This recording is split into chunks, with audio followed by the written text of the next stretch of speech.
নমস্কার বন্ধুরা, নতুন রেসিপিতে আপনাদের স্বাগত। আজকে আমি আবার একটা অন্যরকম রেসিপি নিয়ে এসেছি। আজকে কি করে দেখাবো, এই যে এঁচোড় রান্না করব।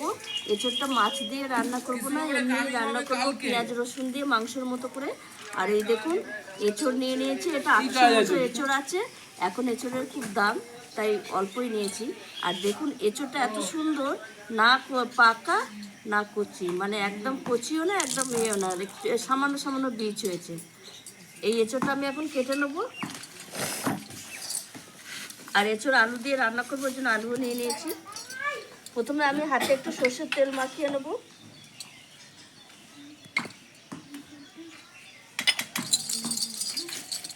সর্ষের তেলটা হাতে লাগিয়ে নিলে আটাটা ধরবে না।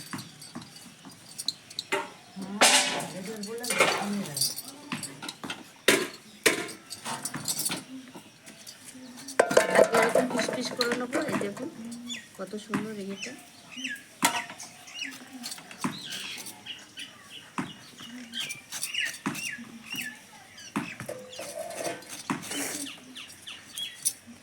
আর এই আঁটিটা এটা ফেলে দেবো। এই দেখুন বন্ধুরা, এইভাবে বড় বড় করে কেটে নেব। কেটে জলে দিয়ে দেবো। সব এঁচোড়টা এইভাবেই কেটে নেব, তার সঙ্গে আলুও আমি কেটে নেব। এই দেখুন বন্ধুরা, এঁচোড় আলু সব কেটে নিয়ে এসেছি। আর এবার আমি উনুনটা ধরিয়ে নিয়েছি। উনুনে বসিয়ে দেবো আমি কড়াই, এঁচোড়টা সেদ্ধ করার জন্য। আর এঁচোড় রান্নার জন্য কি কি উপকরণ নিয়েছি আমি দেখাচ্ছি। এঁচোড়, আলু, ধনেপাতা কুচি, পেঁয়াজ কুচি, টমেটো কুচি, আদা রসুন ছাড়িয়ে নিয়েছি, বেটে নেবো এটা। আর নিয়ে নিয়েছি হলুদ গুঁড়ো, লঙ্কা গুঁড়ো, নুন, কালো জিরে, শুকনো লঙ্কা, জিরের গুঁড়ো, তেজপাতা, গোটা গরম মশলা, টক দই, চিনি আর মিট মশলা আর সাদা তেল। এই রান্নাটা আমি সাদা তেলেই করবো। প্রথমে আমি কড়াইয়ে জল দিয়ে দেবো। এঁচোড় আলু একসঙ্গে সেদ্ধ করে নেবো। আর এই জলে দিয়ে দেবো আমি নুন আর একটু হলুদ গুঁড়ো, তাহলে এঁচোড়ের কষ্ট চলে যাবে। এবার এঁচোড়টা আমি দিয়ে দেবো, তার সঙ্গে আলুগুলোও সেদ্ধ করে নেব।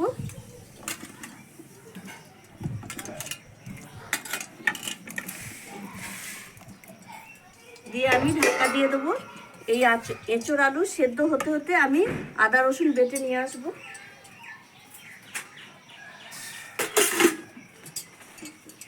এই দেখুন বন্ধুরা, এঁচোড় আলু ভালো করে সেদ্ধ হয়ে গেছে। এবার আমি নামিয়ে নেবো।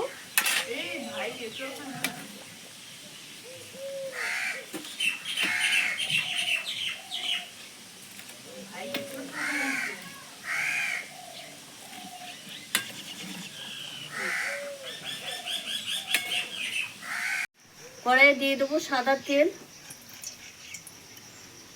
সর্ষের তেল দিয়ে দেবো গোটা গরম মশলা, এলাচ, লবঙ্গ, দারচিনি, দিয়ে দেবো তেজপাতা, একটু শুকনো লঙ্কা আর একটু কালো জিরে।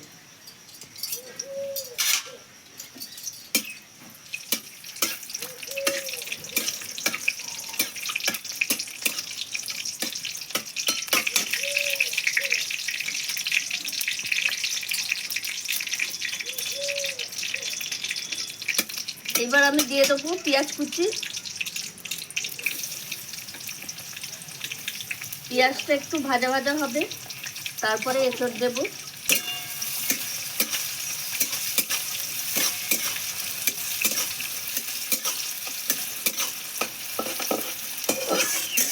পেঁয়াজটা একটু ভাজা ভাজা হোক।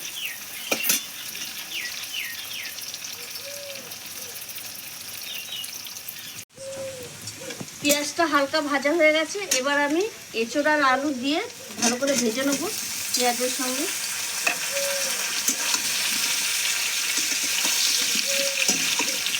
এঁচোড় আলুটা লাল লাল করে ভেজে নেবো।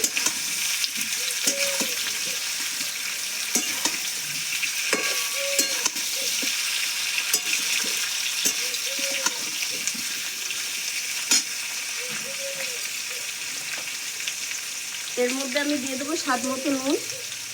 যেহেতু সেদ্ধর সময় নুন দিয়েছি, ওই জন্য অল্প দেবো। আর হলুদ গুঁড়ো দিয়ে এঁচোড় আলুটা একটু ভাজা ভাজা করে নেবো।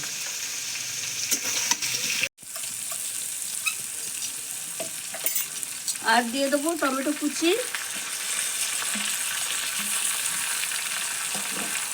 দিয়ে দেবো জিরের গুঁড়ো,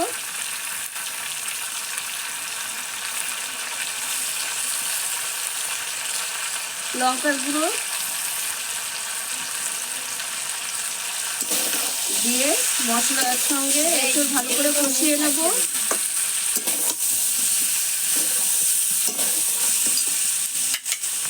আর দিয়ে দেবো স্বাদ মতো চিনি, স্বাদ ব্যালেন্সের জন্য চিনিটা দিয়ে দিচ্ছি। দিয়ে মশলার সঙ্গে আলু এঁচোড় ভালো করে কষিয়ে নেব।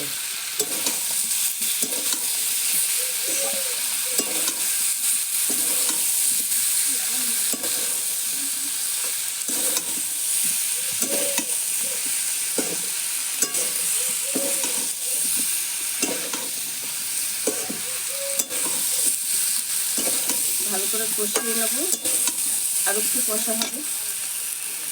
বন্ধুরা এঁচোড় আলু মশলা ভালো করে কষানো হয়ে গেছে, আর কত সুন্দর কালারটা এসছে দেখুন। এবার আমি দিয়ে দেবো টক দই। টক দইটা দিয়ে একটু নেড়ে চেড়ে জল দিয়ে দেবো। বেশিক্ষণ নাড়বো না, তাহলে তলায় লেগে ধরবে। এবার আমি জল দিয়ে দেবো।